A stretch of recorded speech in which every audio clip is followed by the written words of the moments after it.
Assalamualaikum warahmatullahi wabarakatuh. Berjumpa kembali dengan saya dalam kelanjutan mata kuliah kita Statistika Pertanian. Baik, di pertemuan sebelumnya telah saya jelaskan tentang sebaran data Z, sebaran data T, sebaran data X kuadrat, dan sebaran data F. Sekarang kita lanjut ke materi berikutnya, yaitu pendugaan parameter.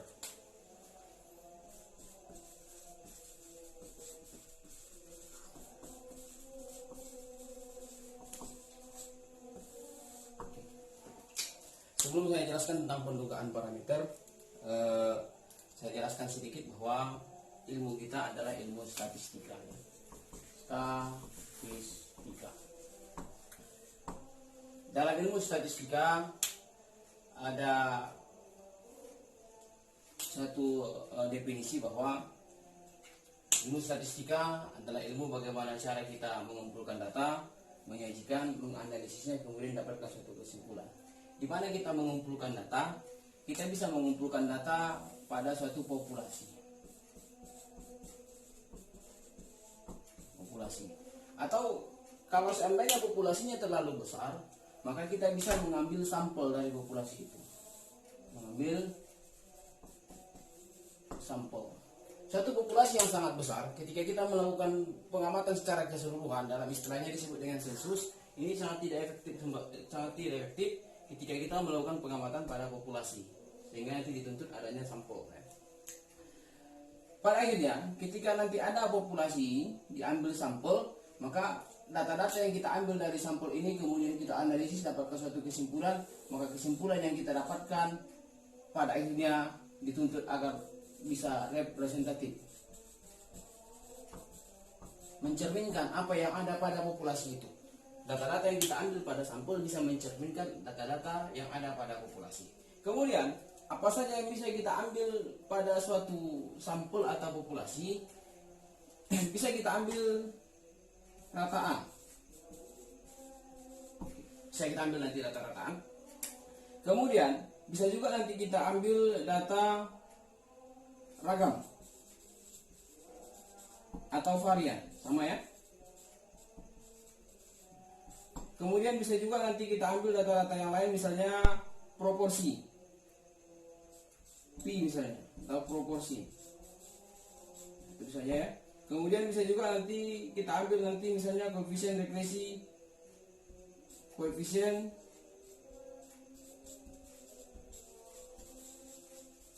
regresi. Kalau seandainya kita ambil data rataan dari suatu populasi, maka nanti rataan itu disimbolkan dengan mu. Sementara nanti rataan yang kita ambil dari sampel, maka nanti simbolnya adalah X bar.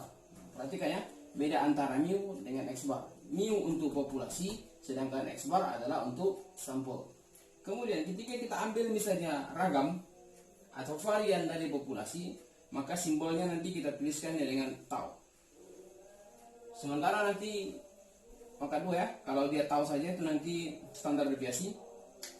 Sementara nanti yang kita ambil dari sampel disimbolkan dengan X pangkat 2. Nanti proporsi nanti P, nanti di sini ini nanti P, di sini nanti P.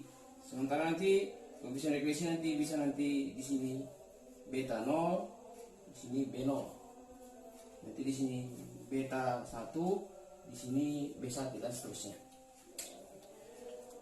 Ini nanti simbol-simbol rataan, ragam, proporsi, dan koefisien regresi yang kita ambil dari populasi sering disebut sebagai parameter.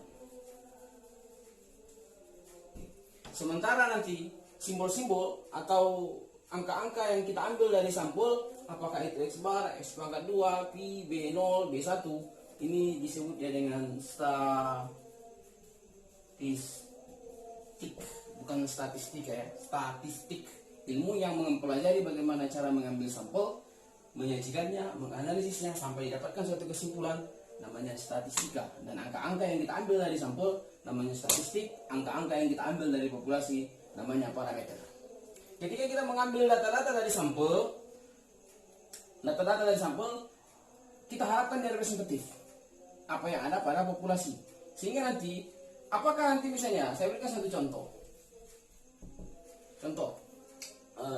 Mahasiswa Universitas Samudra misalnya banyaknya 7.000 orang. Saya ambil sampel misalnya 700. Saya ambil misalnya 700 ini, saya ambil data tinggi badan.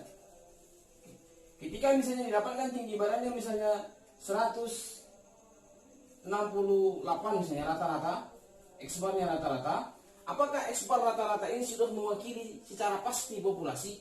Belum. X-bar yang kita dapatkan dari sampel ini belum sepenuhnya mewakili dari yang namanya populasi. Sehingga nanti ada satu teori namanya pendugaan parameter. Kita harus menduga nilai mu ini. Karena yang didapatkan masih X-bar. Kita akan menduga nilai mu dengan apa diduga? Dengan X-bar. Diduga dengan mu akan kita duga dengan X-bar. Ingat ya, mu diduga dengan X-bar. Sama juga nanti tau pangkat 2 akan diduga dengan X pangkat 2 dan seterusnya. P akan diduga dengan P, nanti beta 0 akan diduga dengan B0, B1 nanti akan diduga beta 1 akan diduga dengan B1. Nanti ini yang 2 ini nanti akan kita pelajari nanti di dalam bab regresi dan korelasi. Oke. Ini dasar yang menjadikan teori kita pendugaan parameter. Kita akan menduga parameter-parameter ini, berapa parameter yang bisa kita representatif dari data-data yang kita ambil dari sampel. Ini nanti ada pendugaan untuk mu, pendugaan untuk tau pangkat 2, pendugaan untuk proporsi. Oke, kita lanjut pendugaan untuk mu yang pertama ya.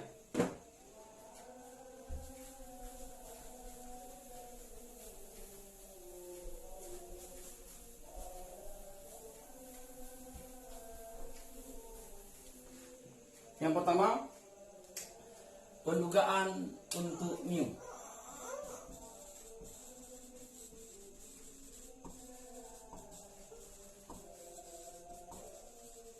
Rataan mu. Dengan apa tadi diduga rataan mu? Dengan X bar. Dengan X bar. Ada nanti 3 kriteria.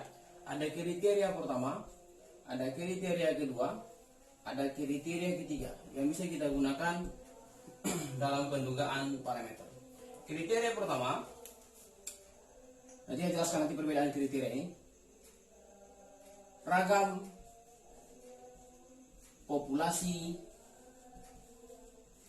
diketahui dan populasi menyebar normal.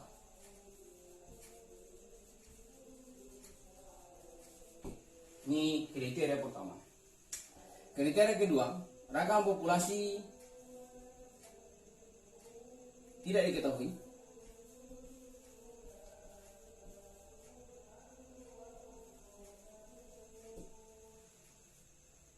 dan populasi tidak menyebar normal.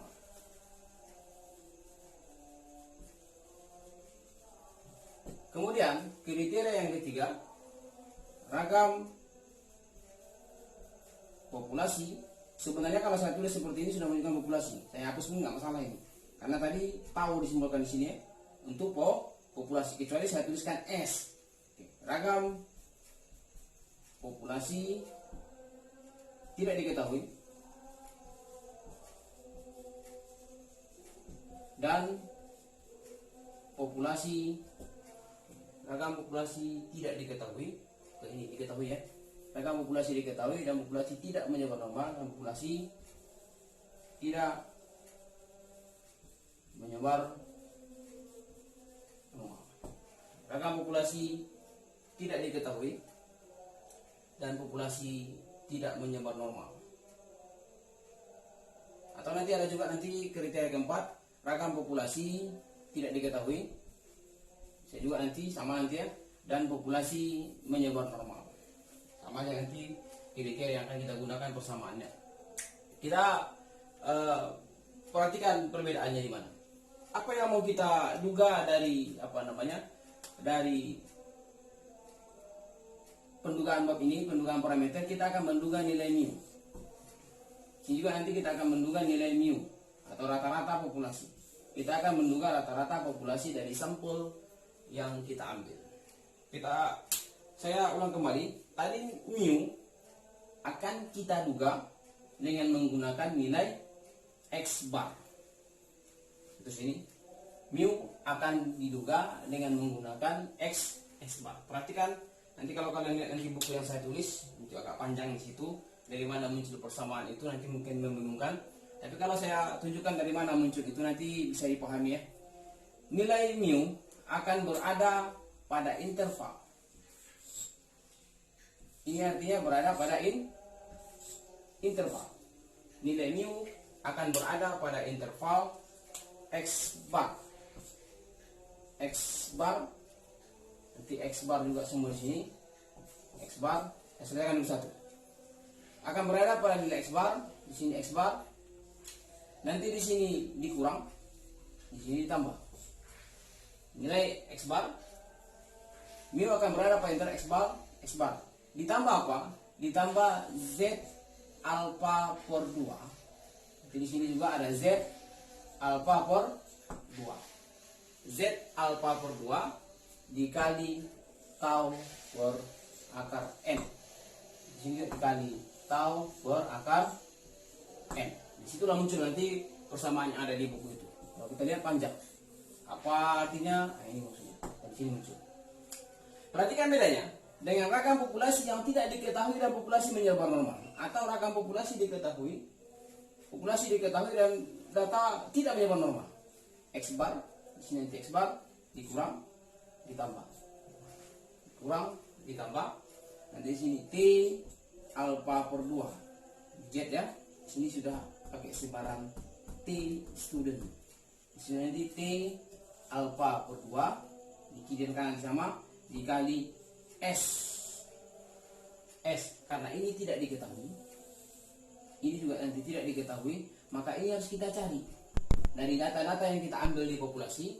Kita cari nanti nilai S nya per akar N. Nanti di sini juga S per akar N.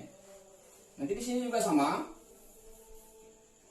X bar ini akan berada pada interval X bar di sini dikurang, di sini tambah T alpha per 2 tambah T alpha per 2 dikali S per akar N dikali S per akar N. Ini kali maksudnya ya. Kalau kita perhatikan dua-dua ini, kalau kita perhatikan yang atas dan bawah itu sama. Jadi intinya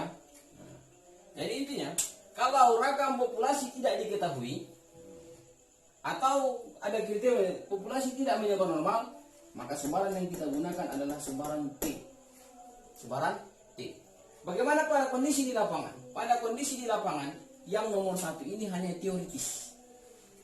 Saya sampaikan, nomor 1 ini hanya teoritis saja, tapi pada kenyataan di lapangan yang kita pakai adalah yang nomor 2 dan nomor 3. Kenapa saya sampaikan yang nomor 1 hanya teoritis? Perhatikan di sini kira-kiranya. Ragam populasi diketahui. Dari mana dapat persamaan ini?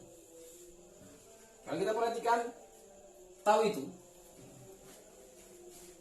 tahu pangkat 2 sama dengan sigma X pangkat 2 dikurang sigma X di pangkat 2 kan dibagi N dibagi N. Ini dapat dari mana angka-angka ini? Angka-angka ini diambil dari data populasi. Populasi. Artinya ada data populasi. Lagi, tahu pangkat 2 baru bisa diketahui ada data populasi. Kalau sudah ada data populasi, kita ambil data populasi, maka pastinya data mu juga bisa kita cari. Kalau sudah ada data populasi, pasti mu sudah bisa kita cari. Kalau kita ambil data populasi, saya 7.000 mahasiswa, 7.000 mahasiswa Unsam, saya ambil semuanya, sudah dapat data 7.000 mahasiswa ini, bisa saya hitung tahu pangkat 2. Karena semua data itu sudah saya ambil, maka otomatis juga bisa saya hitung mu sama dengan sigma X dibagi dengan N. Maka untuk apa lagi kita duga? Nah, pertanyaannya untuk apa lagi diduga? Nah, karena sudah diketahui, maka yang saya sampaikan ini hanya teoritis saja. Ya, teoritis saja. Pada kenyataannya di lapangan,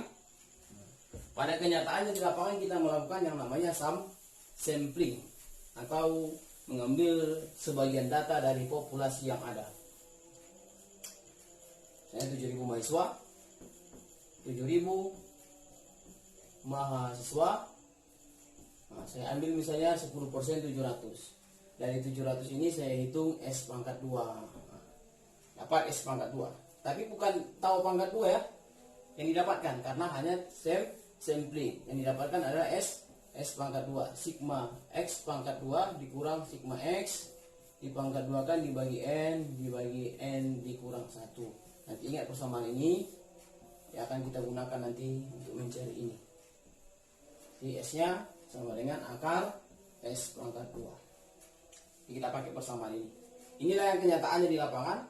Yang nomor 2 dan nomor 3 sama nanti. Pada kenyataan di lapangan, nomor 1 itu hanya teoritis di buku saja. Yang nomor 2 dan nomor 3 nanti akan kita gunakan.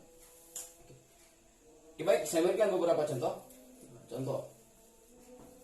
Nanti contohnya langsung saya ambil dari buku saya. Nanti silakan nanti kalian minta fotokopi buku ini atau di download juga sudah ada buku ini ya. Nanti ada kalian masukkan nanti ISBN-nya. Nanti saya kirimkan di grup ISBN dari buku ini. Nanti silakan nanti kalian download di situ bukunya. Saya berikan contoh yang pertama.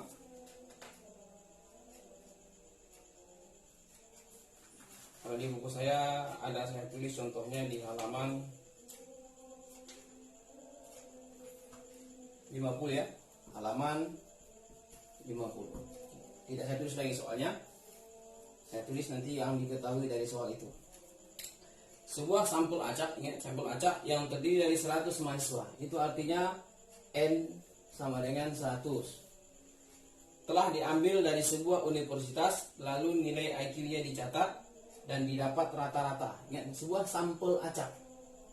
Ini tadi sampel acak sebanyak 100 mahasiswa, berarti N 100, dan didapat nilai rata-rata 112. Maka rata-rata yang dapat itu tuliskan dengan X bar, bukan mu, karena tadi dari sampel 112 dan simpangan baku, dan S itu berarti S sama dengan 10. Bedakan nanti ya S dengan X pangkat 2. Kalau S itu simpangan baku, S simpangan baku, S pangkat 2 itu ragam atau varian. Dan S sama dengan 10. Di sini sudah S. Dan di persamaan kita yang digunakan itu adalah S, bukan S pangkat 2. Jadi nanti kalau ada soal diketahui itu adalah S pangkat 2 atau ragam, akarkan dulu. Dan S sama dengan 10. Tentukan CI. Di buku itu tentukan CI. Tentukan CI bagi mu pada alfa 5%. Ini pertanyaan pertama. Yang kedua, tentukan CI bagi mu pada alfa sama dengan 1%. Apa itu CI? Nah, CI ini singkatan dari confidence interval.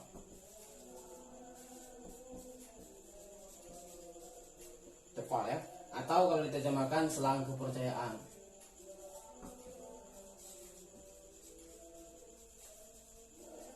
Selang kepercayaan. Ini saya sampaikan tadi. Ada sampel acak. Didapatkan X barnya 112. Apakah X bar dari sampel acak 100 ini sudah bisa mewakili populasi? Belum sepenuhnya. Artinya agar lebih akurat, maka nanti X bar ini kita gunakan untuk menduga berapa rata-rata dari populasi. Nanti populasi itu akan berada pada selang kepercayaan atau confidence interval. Jadi yang pertama nanti Ini nomor 2. Yang pertama nanti selang kepercayaan bagi mu-nya.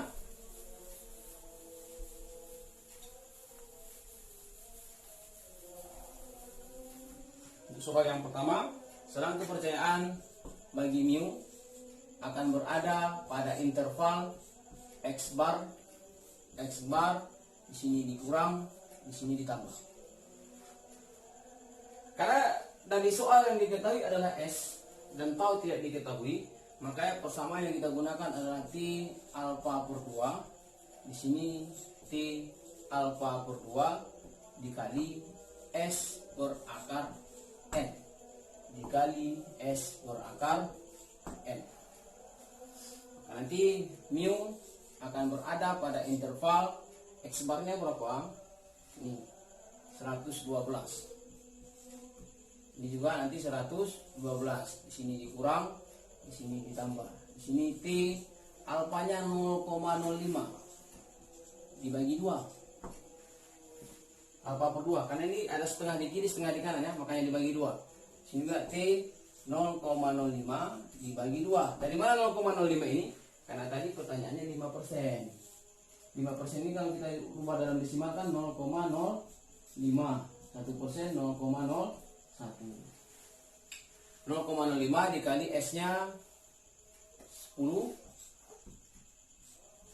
akar 100 karena N-nya 100 dikali 10 dibagi akar 100 sama dengan 112 dikali T 0,025 dikali 10 per 10. Ini berada pada interval 112 ditambah T 0,025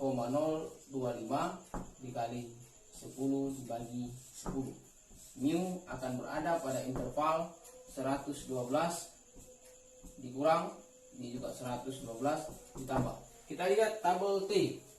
Tabel T. T alfa, ini alfa ya. Ini alfa. Saya ulang kembali tabel T. Ada dua model tabel T. Ini ingat kembali di pelajaran sebelumnya. Kita buka tabelnya.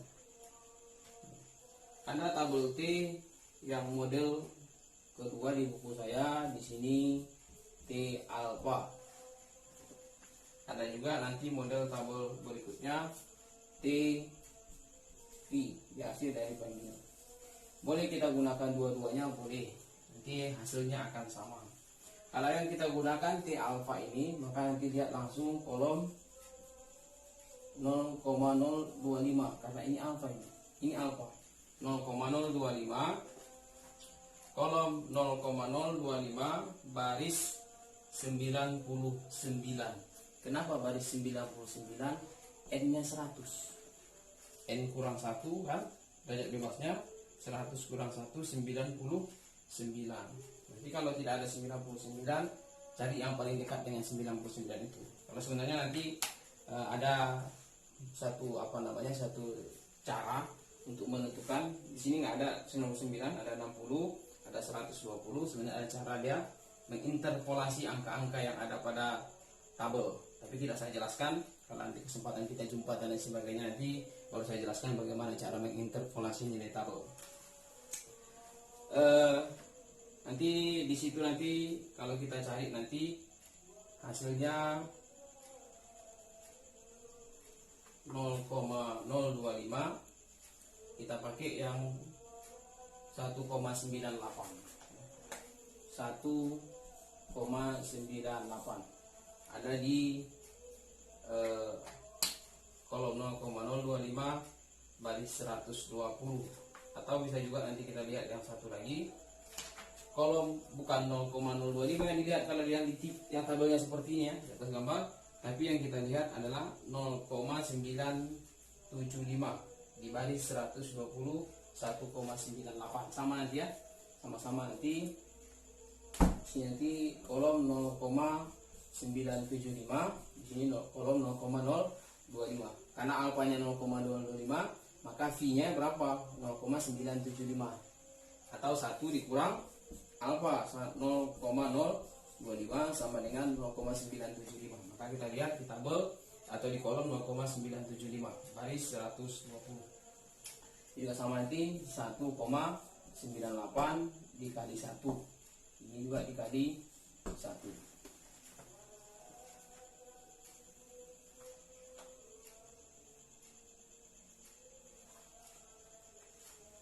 Hasilnya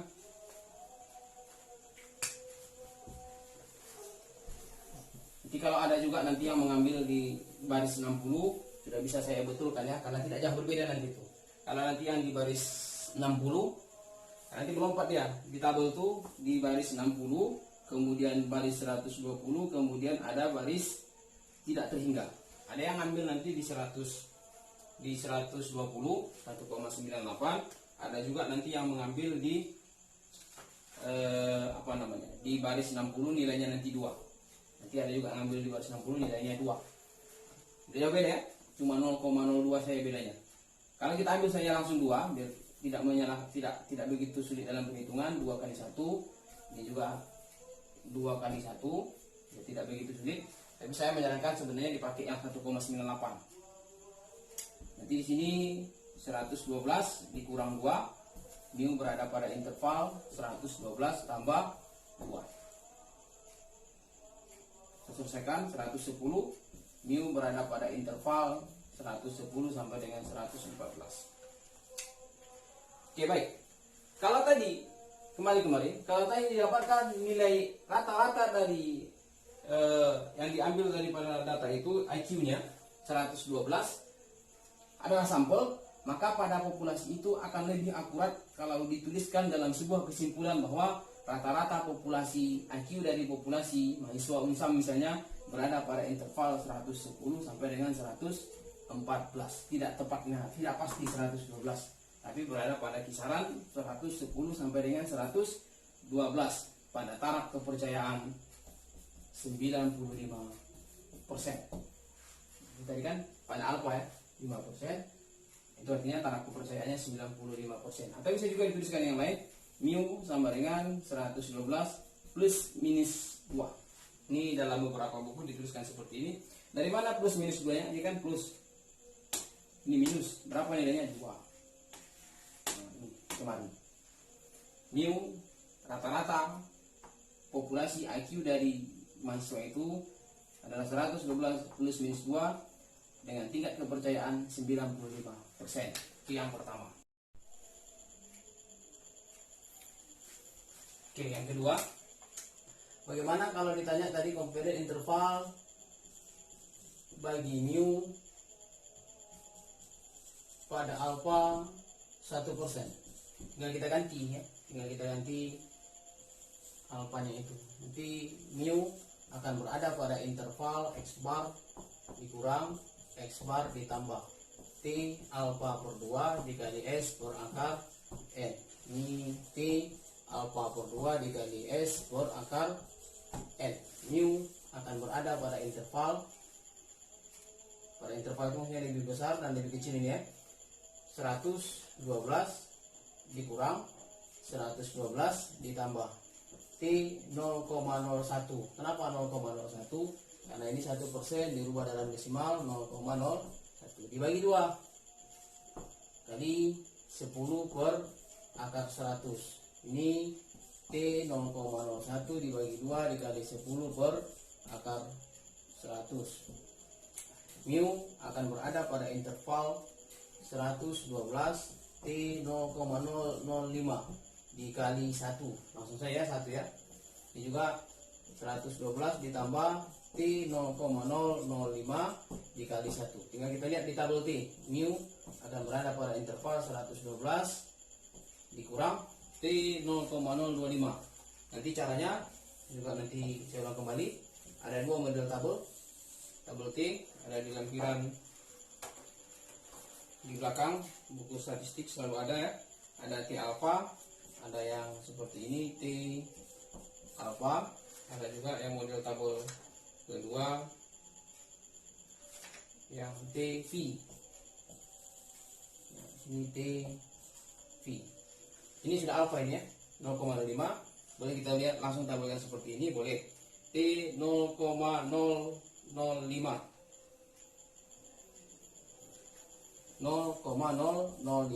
baris ke berapa?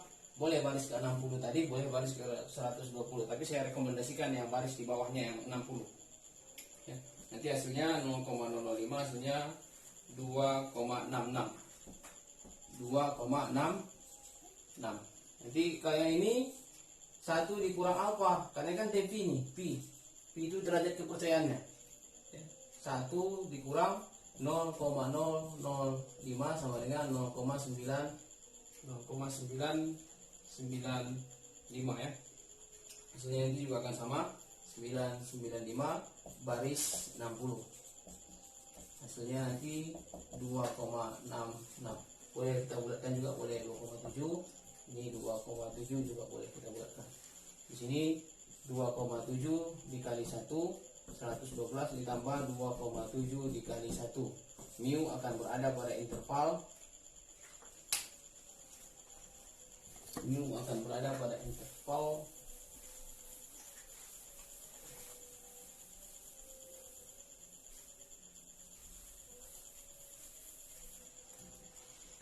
109 dikurangkan ya, 109,3 sampai dengan 114,7. Ini nilai mu. Kita percaya bahwa rata-rata populasi itu akan berada pada kisaran 109,3 sampai dengan 114,7 dengan taraf kepercayaan 99%. Atau bisa juga dituliskan, boleh juga dituliskan mu akan berada pada interval 112 plus minus 2,7. Ini yang B nya, yang nomor 1 masih ya, tapi yang B nya compare interval bagi mu pada alfa 1%. Oke, kita lanjutkan dengan soal yang kedua, contoh yang kedua. Ini saya hapus ya.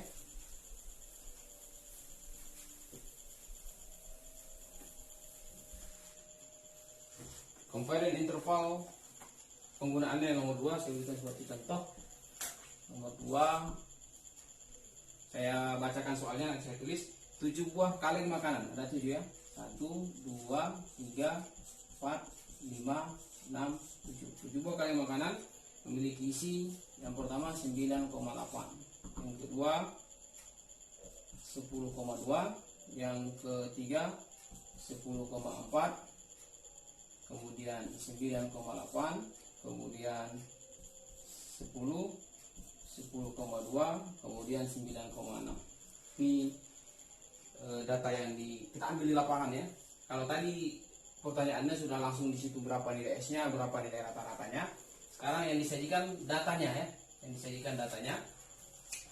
Pertanyaannya, tentukan confidence interval atau selang kepercayaan 95% bagi mu.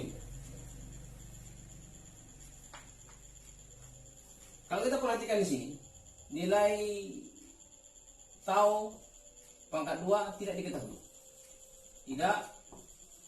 diketahui. Atau data juga tidak disebutkan menyebar normal atau tidak menyebar normal. Tapi kemungkinan kalau 7 data itu tidak menyebar normal.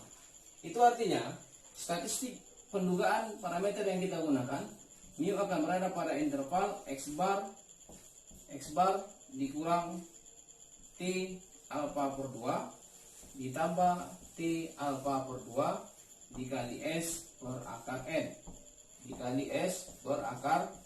n Ini statistik yang akan kita gunakan, bukan Z. Kalau Z itu kalau tahu pangkat 2 dari populasi diketahui.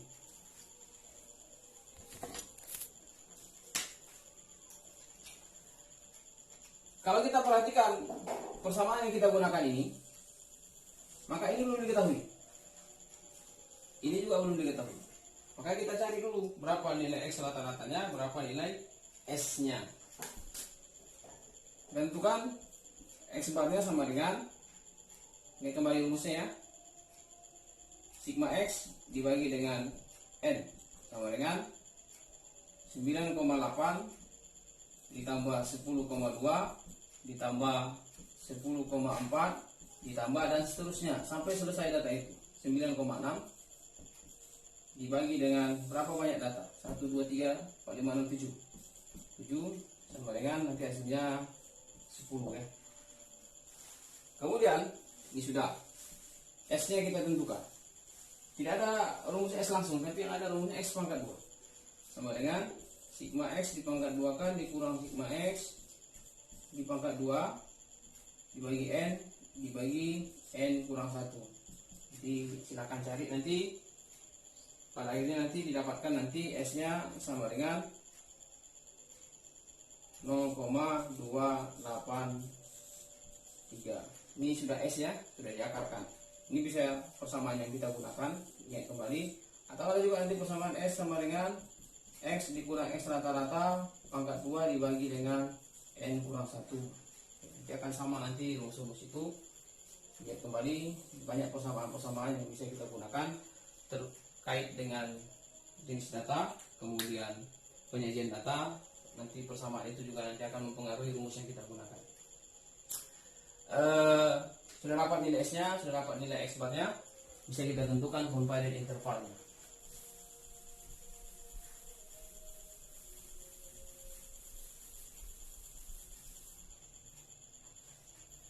Compiler interval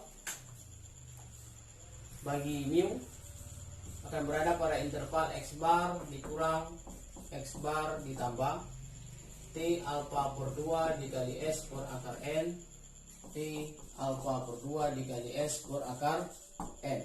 Mu akan berada pada interval rata-ratanya tadi 10 dikurang 10 ditambah T karena diminta di sini 95%, maka alfanya 5%. Berarti 0,05 karena 5% itu sama dengan 0,05. Nah, diubah dalam desimal. Dibagi 2. Ini juga T 0,05 dibagi 2. S-nya berapa? 0,283 dibagi akar 7. Ini juga dikali 0,283 dibagi akar 7. Mu akan berada pada interval 10 dikurang T 0,025 10 ditambah T 0,025 sudah dibagi 2 ya, dikali 0,283 dibagi 7 dikali 0,283 dibagi 7. Mu akan berada pada interval 10 dikurang. Oke, ini saya jelaskan lagi, saya review kembali.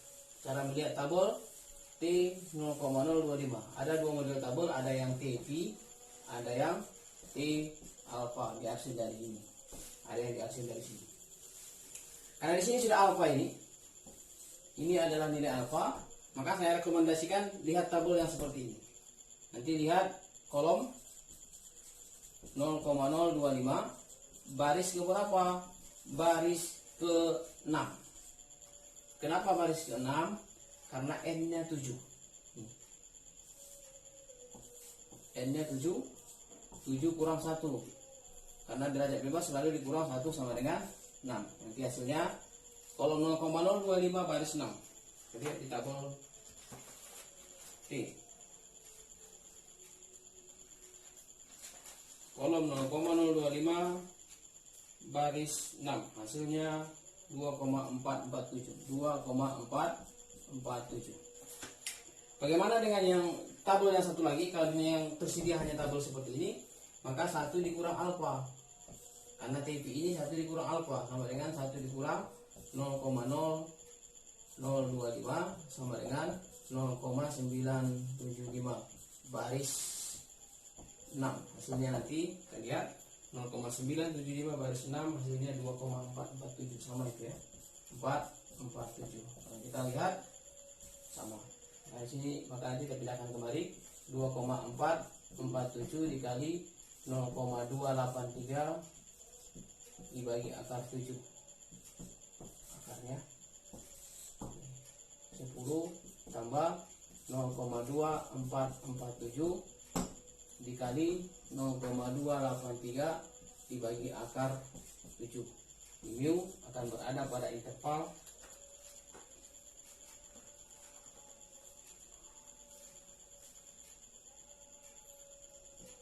9,74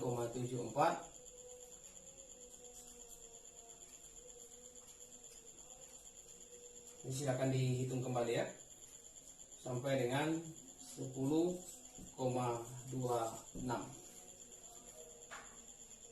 atau bisa juga dituliskan dengan cara yang lain, mu 10 plus minus 0,26. Atau kalau disimpulkan, kita percaya bahwa rata-rata dari populasi dari 7 sampel yang diambil ini, rata-rata dari populasi atau volume dari kaleng yang tersedia berada pada kisaran 9,74 sampai dengan 10,26, atau bisa dituliskan 10 plus minus 0,26. Ini data ini atau soal ini misalnya adalah isi dari kaleng, misalnya ada kaleng makanan, isinya dibuat di situ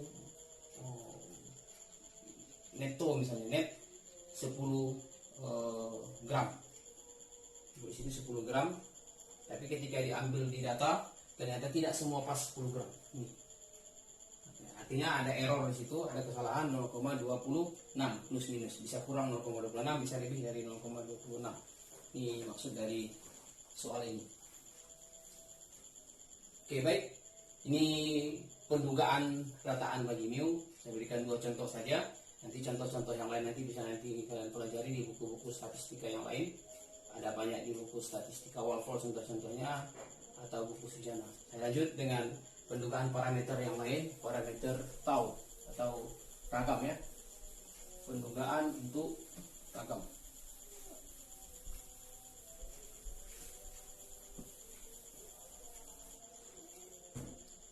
Pendugaan untuk tau pangkat 2 kita duga dengan S pangkat 2. Kita duga dengan S pangkat 2. Nanti persamaannya tau pangkat 2 akan berada pada interval N kurang 1. Di sini juga nanti N kurang 1 dikali S pangkat 2. Karena kita duga tau pangkat 2 dengan S pangkat 2. Ini juga dikali S pangkat 2. Dibagi, ini dibagi X pangkat 2 alfa per 2, ini tabel X pangkat 2, 1 dikurang alfa per 2. Kalau yang di atas ini memang di pangkat 2 kan S ya. S pangkat 2 ragam, memang dipakai ragam, tapi di sini X pangkat 2 ini bukan berarti di pangkat 2 kan ya, bukan berarti di pangkat 2 kan, tapi yang kita gunakan adalah tabel X pangkat 2. Oke. Alfa per 2, 1 dikurang alfa per 2. Ini pendugaan parameter bagi tau pangkat 2. Ya, langsung saya berikan contoh misalnya. Contoh, karena tidak ada kriteria bagi bagi tau pangkat 2. Saya berikan contoh. Kalau di buku yang saya tulis ada di halaman 52. Saya bacakan dan saya tulis nanti simbol-simbol yang muncul di situ. Sebuah sampel acak berukuran 30. Ingat ya, sampel acak berukuran 30, berarti N-nya sama dengan 30. Telah diambil dari sebuah populasi yang berdistribusi normal dengan simpangan baku S pangkat 2. Langsung diketahui ya, S pangkat 2 7,8. Ingat ya, sudah S pangkat 2. Dan yang dipakai S pangkat 2. Kalau yang sebelumnya tadi di sini bukan S pangkat 2, tapi hanya S, harus diakarkan. Kalau yang diketahui S pangkat 2 harus kita akarkan dulu. Tapi di sini tidak. Sudah S pangkat 2, 7,8. Tentukan confidence interval atau selang kepercayaan bagi tau. Bagi tau pangkat 2 pada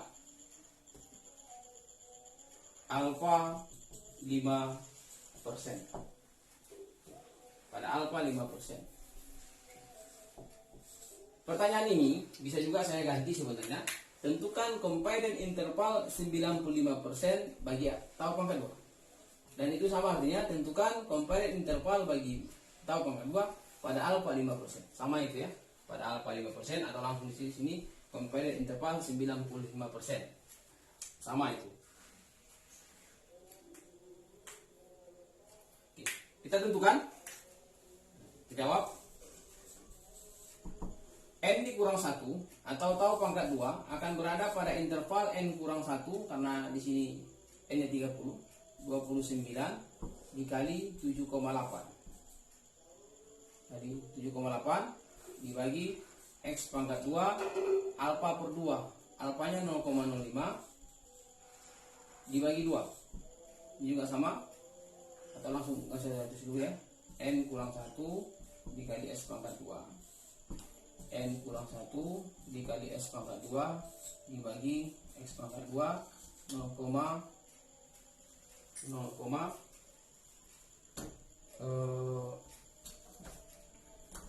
1 dikurang 0,05 dibagi 2. Di sini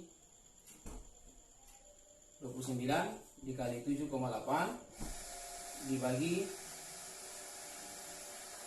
X pangkat 2 tabel X 0,025, atau akan berada pada interval 29 dikali 7,8 dibagi 1 dikurang 0,025. Langsung ya, saya pindah ke samping atas.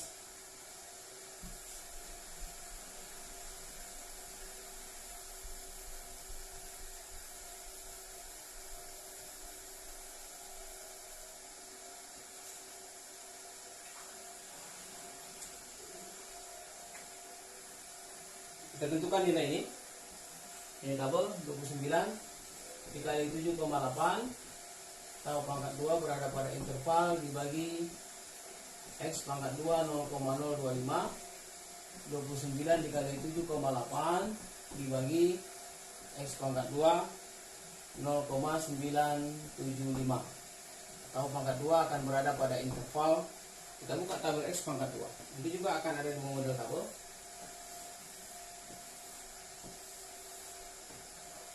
Model tabel nanti yang pertama, ada nanti yang langsung X pangkat 2P. Ada juga nanti yang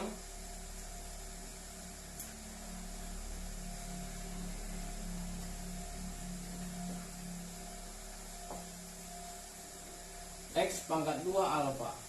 Karena di sini sudah ini alfa,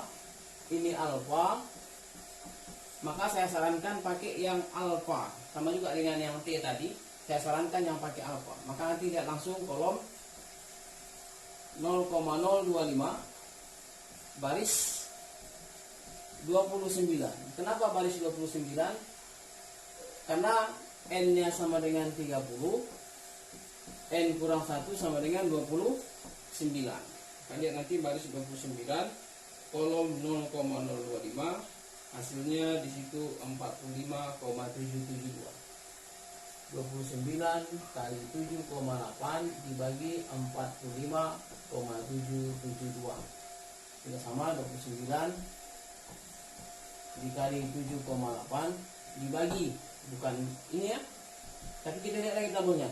Kolom 0,975.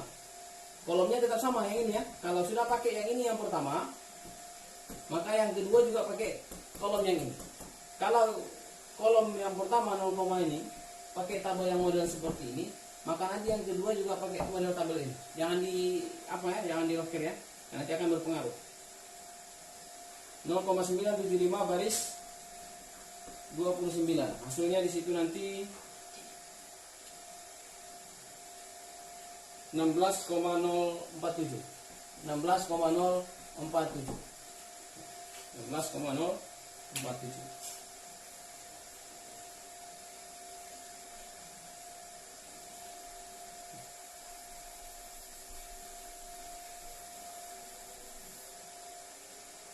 Ini nanti harus beda nih. Ini sama ini nanti harus beda. Nilai yang dua ini. Kalau sama nanti, itu artinya cara melihat tabelnya sudah ganti-ganti. Cara tabel yang digunakan. Ya. Kalau yang digunakan lampiran yang T alpha, maka di sini juga T alpha, di sini juga T alpha. Kalau lampiran yang TV di bawah, ini juga TV, ini juga TV. Ya. Nanti hasilnya didapatkan nanti. Kalau kita cari lagi, tahu pangkat 2 akan berada pada kisaran 4,95.